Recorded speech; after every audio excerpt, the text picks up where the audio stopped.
So I didn't get the job and I'm very disappointed. So I wanted to give you a little bit of an update on my job search, and it has been an interesting one. So since I was made redundant, although I'm officially on gardening leave right now, so I'm technically not redundant, but I will be soon.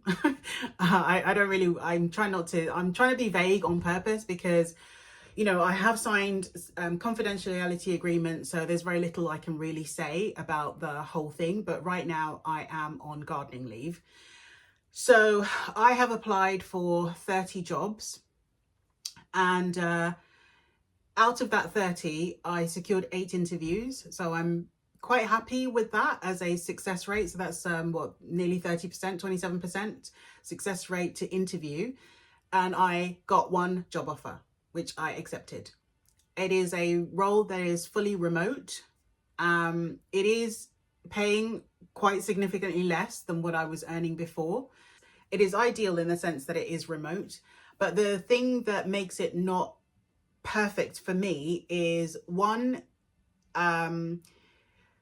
the fact that the pay is is below what I was earning before, and I also have greater line management responsibility for the same type of role, essentially. So it is, you know, there's just more people to manage for less money.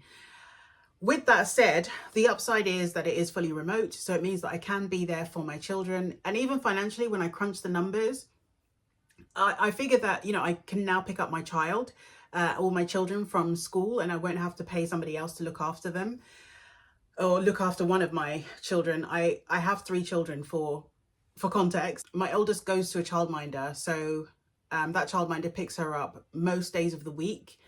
And some mornings when I have to go into the office, she goes to the childminder, and that childminder drops her to school, and later on then does the pickups. So even if I factor in taking that cost out, I'm still, you know, getting paid significantly less. With that said, there is an element of emotional availability that comes from having to juggle childcare that I think this job will allow me. Yes, you know, obviously when I pick up my child from school or take her to school, I get the opportunity to connect and bond with her, and that I think is priceless. 2, she's been complaining a lot about the fact that, you know, she's the only one that ends up going to the childminder out of her classmates, which is not true, to be fair.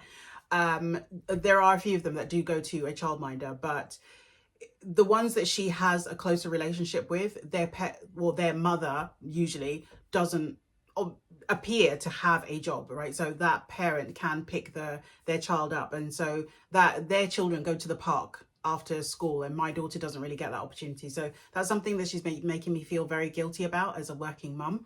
So this job being remote is ideal from that perspective, because it means that I can go and pick her up sometimes and let her go to the park and hang out with her friends, and then she'll come home and then, you know, hang out with me for, you know, an hour and a half or 2 hours before we then go when you know, the day ends for us, or the working day ends for me. So it's the upside is that.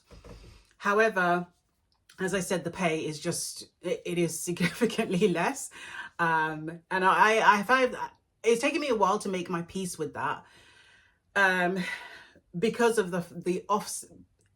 because it's offset by the fact that, you know, I get to be there for my child, and that to me is the most important thing, and not necessarily my career at this stage in my life. So in terms of how my overall job search has gone, so the way I got this job, by the way, it was through a referral. So this is why, you know, I said in a previous video the importance of your network. So reaching out to people that you work with or have worked with in the past, and basically just saying, look, you know, I've been made redundant, you know, if you see anything, let me know. Ask them to check on the intranet to see if there are roles that would be suitable to you, and, you know, they can, you know, potentially put you forward to the hiring manager. So in this case, you know, somebody I worked with, not very closely, to be honest. Like, the thing we had in common was just that we both had twins, but otherwise we weren't really friends. But, you know, this person did, you know, kind of, you know, put me forward, and, you know, I'm grateful that, you know, at least maybe I skipped the overall, lengthy process. I don't know actually whether or not I ended up skipping the process, but either way, my CV was reviewed by a person rather than by the ATS, so that kind of helped, and that's how I ended up securing this role. In terms of my other jobs, so I applied for 30 jobs and I got 8 interviews. So how the rest of the 8 went, so obviously out of the 8 I got 1 offer. I went to a final stage interview last week and I thought it went really well. The problem with going to a lot of interviews or doing a lot of interview prep is that after a while you start to sound rehearsed, and that's how I felt in the interview, and I feel like that interviewer sensed that in me, because at this point there's almost no question that I could be asked that I don't feel like I could answer confidently, because things that I do is I've built up all of my examples relevant to each of the interview questions, and I've done a lot of prep, right? So I've rehearsed a lot of what I'm going to say. And so what I was finding is that in that interview, because they were asking me things that I had answered in so many other interviews, it was almost like there was nothing new that they could ask me that I couldn't answer. So what I found myself doing is, while I was being asked these questions, I was doing this, and I was almost like hurrying them up to finish the question that they were going to ask so that I could immediately respond. And I got that sense from the interviewer that it was coming across as a bit too rehearsed. And so in many ways, I didn't get a good, not like it wasn't a good vibe, but I didn't get the sense that that person kind of liked me, if that makes any sense. And then so as part of the last stage interview, I met two other people. So this guy, where I was feeling like I was quite rehearsed. So when I then was interviewed by the second person, this was like back to back, right? So it was 30 minutes for the first person and then 30 minutes for the next person. And so when the second person came into the interview, I again found myself being overly rehearsed and kind of, when the person's asking you a question, you're going like this, like it's obvious that you've already got your answer prepared. And I found that I had to kind of pause and say things like, that's a really thoughtful question. Thank you. And basically trying not to be overly eager to answer the question. Because in many ways, when you're going for an interview, people don't really like you to be that rehearsed, right? Because they're trying to get a sense of who you are. And if you are coming to them like a robot, it is quite hard for them to like you as a person. And so I was trying to avoid doing a lot of that during the interview. But in the end, I didn't get the job. I am going to ring them, or rather they're going to set up some time for me to get feedback. But essentially what they said was in the email that, it was a really tough decision. They liked both candidates, and basically I was 1 out of 2 essentially. And if they'd had a second job, then, they would have given me that second job as well. So having been in the position of having to hire people, and where you get 2 very strong candidates, it's actually very hard for you as a hiring manager to make the decision as to which candidate you're going to take forward. And that's usually because the candidates are really, really strong. So technically, that they probably can do the job, but it comes down to the personality. And this is why I was talking about, being too robotic or too rehearsed can be a turnoff for some people.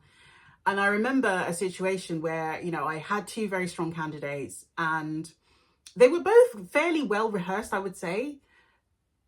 However, as a hiring manager, you want people that you can work with, right? And sometimes if a person is too robotic, it's hard for you to get a sense of who they were.